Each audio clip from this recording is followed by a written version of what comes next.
आज जब कोई देश एक इंडिपेंडेंट फॉरेन पॉलिसी की बात करता है तो वो इंडियन पॉलिसी का एग्जाम्पल देता है। लेकिन आज से कुछ सालों पहले ग्लोबल मैटर्स में अमेरिका, रसिया और चाइना जैसे देशों को ही ग्लोबल पावर माना जाता था और इंडिया के बड़े साइज और पॉपुलेशन के बावजूद भी इंडिया को एक कमजोर देश समझा जाता था। वहीं इंडिया आज हर ग्लोबल मुद्दे पर अपनी स्टैंड मजबूती से रखता है। दूसरी बड़ी पावर इंडिया को चाहकर भी दबा नहीं सकती। इंडिया आज ग्लोबल पावर बन के उभरा है जो जियोपॉलिटिक्स में भी अपना स्टैंड मजबूती से रखता है और ये सब संभव हो पाया है भारत के विदेशी मंत्रालय के कारण, जिसकी कमान 2019 में डॉक्टर एस जयशंकर को सौंपी गई थी, जिनके काम की तारीफ इंडिया सहित पूरी दुनिया करती है। यहाँ तक तो ठीक था, बल्कि पाकिस्तानी पॉलिटिशियन ने भी उनकी तारीफों के पुल बांध दिए हैं कुछ इस तरह। ये फॉरेन मिनिस्टर को उन्होंने कहा कि रूस से तेल ना खरीदो, उसने आगे से कहा तुम कौन होते हो मैं कहने वाले, यूरोप खरीद रहा है तेल उनसे, हमारे लोगों की जरूरत है, हम खरीदेंगे। ये होता है आजाद मुल्क।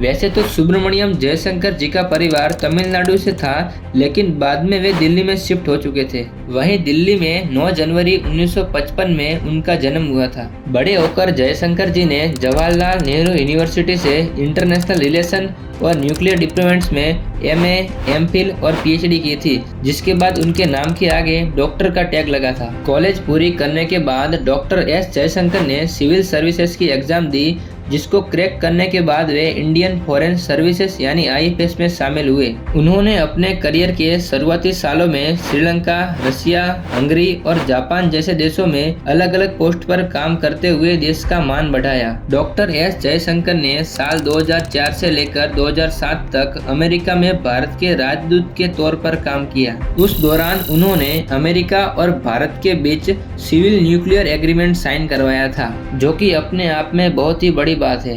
इंडिया ने अमेरिका की पॉलिसी NPT पर साइन किए बिना ही 1974 और 1998 में न्यूक्लियर टेस्ट किए थे, जिससे अमेरिका बहुत ही नाराज था। फिर भी डॉक्टर एस जयशंकर ने अमेरिका को इस डील के लिए मना ही लिया, जिसके कारण आज हम बिना किसी रोक टोक से एटॉमिक रिसर्च कर सकते हैं। फिर उन्होंने सिंगापुर में इंडियन हाई कमिश्नर के तौर पर काम किया। उसके बाद साल 2009 से साल 2013 तक उन्होंने चाइना में इंडिया की एम्बेसी में एम्बेसडर ऑफ इंडिया के तौर पर काम किया। इस समय दरमियान उन्होंने इंडिया चाइना के कई मुद्दों को सॉल्व करवाया था, जैसे कि चाइना लद्दाख बॉर्डर पर डेप्सांग वैली में रोड बनाना चाहता था। वहां पर डॉक्टर एस जयशंकर के प्रयासों के कारण चाइना ने रोड बनाने का काम बंद कर दिया था। साल 2017 में डोकलाम बॉर्डर इश्यू में भी डॉक्टर एस जयशंकर की अहम भूमिका थी। 2011 में भारत के 22 डायमंड ट्रेडर्स को चाइना ने स्मगलिंग के मामले में अरेस्ट कर लिया था। वहीं पर एस जयशंकर ने उनके चार्जेस को कम करवाया था और उनको सही सलामत भारत पहुंचाया।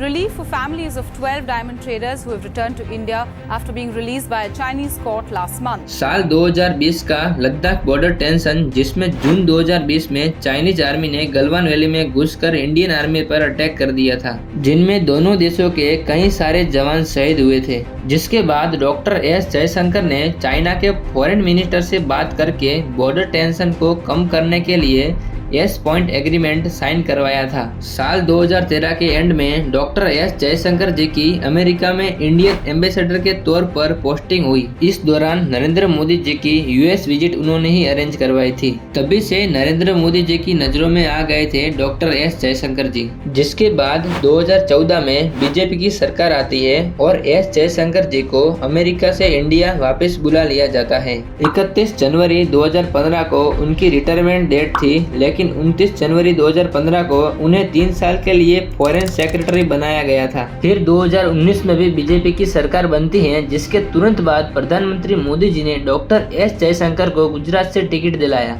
और उनको इंडिया का फॉरेन मिनिस्टर बनाया गया, सिर्फ उनकी काबिलियत के दम पर। वहीं 2019 में उनको उन्हीं कामों की वजह से इंडिया का foreign highest civilian award Padma Shri से नवाजा गया। आर्टिकल 317 को हटाने में भी भारत सरकार के लिए अहम भागीदार साबित हुए हुए थे। रूस यूक्रेन युद्ध में भारत के न्यूट्रल रहने के कारण भारत ने रशिया और वेस्टर्न वर्ल्ड दोनों से अच्छे रिश्ते बनाए रखे। अमेरिका के रशिया पर सेंसस लगाने के बावजूद भी भारत ने रशिया से तेल खरीदना बंद नहीं किया और वेस्टर्न कंट्रीज ने भारत से सफाई मांगी तो भारत ने करारा जवाब दिया। उसके कुछ समय बाद डॉक्टर एस जयशंकर ने एक टीवी शो में यूरोपियन देशों का जवाब देते हुए कहा, Europe has to grow out of the mindset that Europe's problems are the world's problems, but the world's problems are not Europe's problems.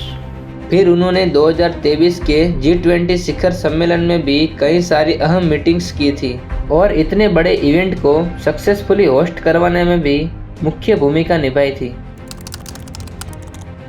Doctor S Jaishankar की पहली वाइफ की कैंसर की वजह से मौत हो गई थी, जिनसे उन्हें एक बेटा और एक बेटी भी है। फिर उन्होंने आगे बढ़कर एक जापानीज लड़की कयोको से शादी की, जिनसे भी उन्हें बच्चे हैं। डॉक्टर एस जयशंकर की ये तो शुरुआत मानी जा रही है। उनको भविष्य में बहुत सारे क्रांतिकारी काम करते देख सकते हैं। उनको भविष्य का प्राइम मिनिस्टर भी माना जाता है।